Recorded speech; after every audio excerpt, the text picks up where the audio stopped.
Should alcoholic drinks carry cigarette-style warning labels? And you know, they're very graphic, those cigarette labels. They show really sort of congested lungs and babies in the womb, and they're really quite horribly frightening and designed to put you right off smoking. So I'd love to hear from you on this one, 0207 862 2222. A campaign's calling for the government to do much more to cut the deaths that are caused by drinking. And the World Cancer Research Fund says bold and unambiguous health warnings and calorie information too should be put on alcoholic drinks. They say 1 in 25 cancer cases in the UK are caused by drinking, and that booze is linked to 7 different types of cancer, including liver, breast and bowel. But I wonder what you think about this. We're going to be hearing from a doctor in a minute, but why don't we start with you on this, Cheryl? Do you think it would put you off drinking if you had one of those horribly frightening labels on the bottle? I think it would, and I think it's a good thing. Bit controversial, I know, but I drink practically every single night. Right. Sometimes, like last night, I had one gin and tonic. But over the weekend, we were celebrating my twins' birthday. I drank far too much. And I think, especially calorie, because I'm always fighting to lose weight.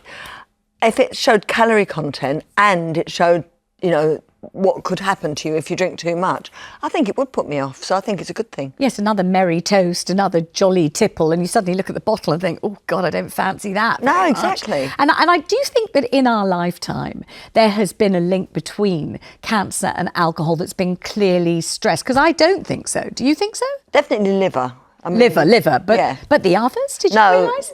Wouldn't have had a clue. Not breast cancer or anything. No, I wouldn't have thought so. But I know Sarah Jane is highly clued up about health and wellness and all those sorts of things. So I'm sure it isn't news to you that there's a link. There is definitely a link. I think, you know, as you know, Vanessa, I'm a sober girl. It's going to be 8 years next month since I stopped drinking. Great. And I, like you, Cheryl, would drink every single night. You know, there'd always be a reason for me to want to have a drink. But I think it's one of the final kind of legal drugs that has this subtle, insidious quality to it where it just kind of sneakily is unhealthy. And apparently now research shows there's no healthy amount that you can drink. Like even one drink is unhealthy. So for that reason, absolutely, it should carry a health warning. Right, what do you think? I think it should carry a calorie warning because I think the obesity is a huge problem and that in itself leads to health problems. When you compare it with nicotine, you know, you have a pull of some nicotine, there's no benefit in that. I understood that actually a Mediterranean diet, a glass of red wine actually with full of antioxidants was actually quite good for you. Well, it's the red grape in it, but you can still get that from supplements rather than the actual alcohol within it. Well, we have a doctor on the show, obviously, so that we're not all sounding off about something that we're not sure about. So let's get the medical opinion, and then I hope to get your calls on 0207 862 2222. So let's bring in the lovely Dr. Philippa Kaye. She's an NHS GP.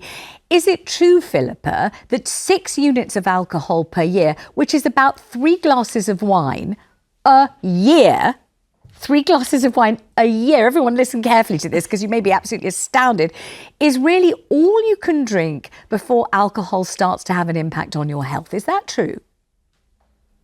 Absolutely. Unfortunately, there is no safe amount of alcohol that you can drink. Now, some NHS guidance are things that we aim for. We aim for exercising 5 times a week for 30 minutes. We aim for 5 portions of fruit and vegetables a day. But the NHS guidance around 14 units of alcohol a week is an absolute maximum. But even within that, there is no safe amount. And you talked about the Mediterranean diet, but actually everything in medicine, I talk about this a lot, is a balance of risk versus benefit. And actually the risks of alcohol far outweigh any potential small benefit from antioxidants that you can get in lots of other ways. We think that 1 in 25 cases of cancer are directly related to alcohol. Wow. Breast, bowel, liver, mouth, esophagus, all kinds of places. And actually, it's what we call dose dependent. The more you drink, the greater your risk will be. And conversely, the less you drink, the more you reduce your risk. So even if you're somebody that says, well, I'm not going to stop altogether, reducing the amount that you drink will decrease your risk. I mean, this is stunning news to, I think, lots and lots of people, because in this country, the great United Kingdom, drinking is absolutely endemic in culture, for celebrating, at funerals, you know, at launches, at everything. People are having a drink at lunchtime these days. On holiday, you're having more. When there's a football match, you're having more. Wimbledon, you're having your Pims. It's as if it's almost compulsory to drink. And when they hear you say 3 glasses of wine a year, they'll be in disbelief, I think, just thinking that can't be right. Has that doctor got it wrong? So I think that that's part of the problem. And actually, research from the World Cancer Research Fund showed that less than 1 in 14 Brits were even aware that alcohol increased your risk of cancer at all. And it seems odd to me that there is more nutritional information on milk, for example, on a bottle of milk, than there is on a bottle of wine. Everybody gets to make their own choices. Of course they do, but those choices need to be informed. And the way to be informed is to have things like labelling on the bottles. For example, if every woman in the UK drank less alcohol, we think that 4 million women, fewer women, would have breast cancer. Wow. And when you put numbers like that into that information, actually, lots of women will go, oh, that's something that I would like to consider and I would like to think about. Wow. Let me ask you something else, though. We know that there are great health benefits to being jolly, sociable, happy, you know, that feel-good factor when you're mixing with friends and you're celebrating and you're jolly. That's good for your health, isn't it? Particularly good for your mental health, but I think also good for your physical health. You'll tell me if I'm wrong. Does alcohol bring benefits in that way? It makes you feel part of a group. It makes you sociable. It makes you happy, that kind of thing. No. And you and I have had this conversation before, that both of us, I think, would prefer a chocolate mousse over a glass of red wine. But, you know, that's our personal preference. For some people, it is disinhibiting, right? And that allows them to come out of their shell. But actually, that also increases the risk of violence, and it increases disinhibition, leading to other kinds of acts that potentially you wouldn't want to do. It doesn't improve your sleep. It might help you get off to sleep, but the quality of your sleep is then far, far worse. Unfortunately, there aren't health benefits. And maybe it's that we need to, as a society, learn to find a way of socializing and enjoying ourselves without the alcohol, because the bit which is good for our health is the social connection. It is the dancing that is good for your physical health. It is the connection, as opposed to the glass of alcohol that's in your hand. Question from Nick Freeman here. Would you replace it then with alcohol-free wine, alcohol-free gin and tonic? Is that what you're suggesting? Are you saying that actually that's not a good idea either, because there are other ingredients in the non-alcohol drinks that would cause you harmful effects as well? I think that when it comes to non-alcoholic beverages, and by that I mean the non-alcoholic wine, stouts, beers, you need to look at the sugar content, because often they will be very high in sugar. But there are lots of other ways of having fun. And, you know, I'm not saying that you must never, ever have a drink. I'm saying that you make your choices, but those choices need to be informed choices. And actually, tomorrow, the World Cancer Research Fund are presenting a petition at number 10 to Keir Starmer around having a national alcohol strategy in this company. And if people want to get involved, they can look at the World Cancer Research Fund's website, simply because so many of us are not aware of all the risks that alcohol has. All right, Philippa, there are going to be people watching the show right now, and I hope they're going to pick up the phone 0207 862 2222, and they're going to be thinking, oh, give over. They'll be thinking, I've been drinking my entire life. The actual fulcrum of my social life has always been the pub. You know, we celebrate with drinks. We love a drink. And over the years, we've taken to drinking wine at home over dinner or beer or whatever it is. This woman, this doctor cannot be serious. And then they'll be thinking, I'm 70, I'm 80, I'm 90, I'm in tremendous fettle, I'm in great health. It hasn't done me any harm. I know they're going to be thinking that. What would you say to those people? So I'm not trying to be the summertime Scrooge. I'm trying to give you information so that you can choose. And yes, I have patients, the occasional patient who is in their 90s or even past 100, who says, I'm smoking and it's never done me any damage. But that is a study of one person. And we don't go for studies where n equals 1. We go for studies where we're talking about tens of thousands of people. And the research is really, really clear. Alcohol has been sort of classified classified as a carcinogen since the 1980s. We know this information. Does that mean that you have to listen to me? No.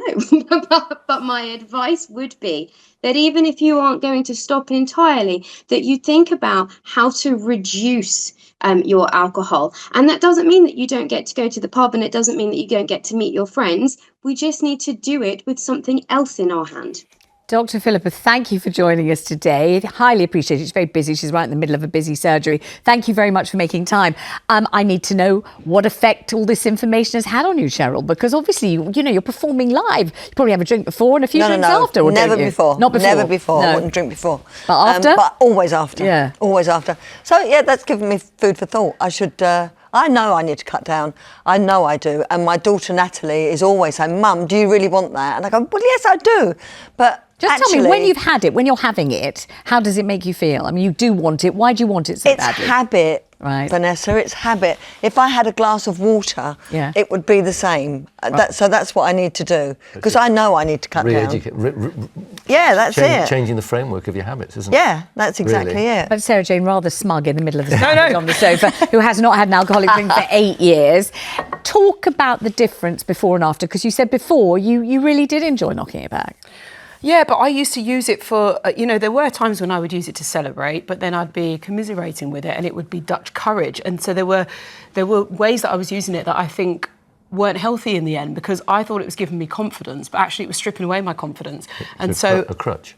Exactly, it was a crutch. And so as time went on, and I think if you are trying to test out sobriety, you've got to do it for more than like a week, because after about 2 or 3 weeks, that's when your mental health starts to become stronger, you become more confident.